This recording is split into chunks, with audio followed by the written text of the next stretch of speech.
ನಿನ್ನೆ ಆ ಸುದ್ದಿ ಕೇಳಿ ಭಾಳ ಬೇಜಾರಾಗೈತ್ರಿ. ನಿನ್ನೆ 6 ಗಂಟೆ 7 ಗಂಟೆಕಿನ ಸುದ್ದಿ ಬಂತು. ಆವಾಗ ನಾನು ನಂಬಿದ್ದಿಲ್ಲ ಫಸ್ಟಿಗೆ. ಭಾಳ ಬೇಜಾರಾತ್ರಿ ಸರ. ಆ ಥರ ಮಾಡ್ಕೋಬಾರ್ದಿತ್ತು.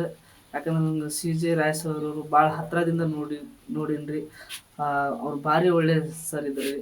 ನಾನು ಸರಿಗಮಪ ಇದ್ದಾಗ ರನ್ನರ್ ಆದಾಗ ಫ್ಲ್ಯಾಟ್ ಕೊಡ್ತೀನಿ ಅಂತೇಳಿ ನನಗೆಲ್ಲ ಸಹಾಯ ಮಾಡಿದರು. ಮತ್ತು ಬಿಗ್ ಬಾಸ್ ಮನಿ ಗೆದ್ದಾಗ ಮತ್ತು 50 ಲಕ್ಷ ರೂಪಾಯಿ ಸಹಾಯ ಮಾಡ್ಯಾರ.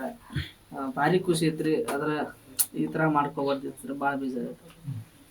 ಈಗ ಅವ್ರ ಜೊತೆ ಒಡನಾಟ ಸಾಕಷ್ಟು ಇರೋದ್ರಿಂದ ನೀವೆಲ್ಲ ರೆಸಾರ್ಟ್ಗೆಲ್ಲ ಹೋಗೋದೈತಿ, ಅವ್ರ ವ್ಯಕ್ತಿತ್ವ ನೋಡೋಕೆ ಏನು ಅನಿಸ್ತೀವಿ? ಅವರು ಒಳ್ಳೆಯವ್ರಿ. ಅವ್ರು ಯಾರು ಕೊಟ್ಟು ಭೇದ ಭಾವ ಮಾಡ್ತಿದ್ದಿಲ್ರಿ. ಒಳ್ಳೆ ಇದ್ದರು.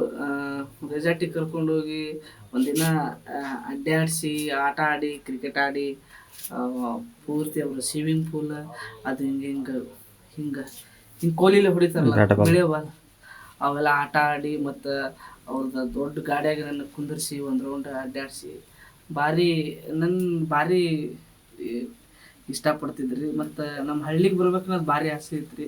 ನಿಮ್ಮ ಹಳ್ಳಿ ನೋಡಬೇಕು, ನಿಮ್ಮ ಮನೆ ನೋಡಬೇಕು, ನಿಮ್ಮ ಕುರಿ ನೋಡ್ಬೇಕಂತೇಳಿ ಯಾವಾಗಲೂ ಹೇಳ್ತಿದ್ರೆ. ಆಯ್ತು ರೀ ಸರ, ಬರೋತ್ರಿ, ನಮ್ಮ ಮನೆ ಕಟ್ಸಾಕತ್ತೀನಿ, ಕಟ್ಟಿಂದ ಓಪನಿಂಗಿಗೆ ನೀವು ಬರೋತ್ರಿ ಅಂತ ನಾನು ಹೇಳಿದ್ದೆ. ಆಯ್ತು ಕಟ್ಟಿಸು ಬರ್ತೀನಿ ಅಂತ ಅವರು ಹೇಳಿದ್ರು.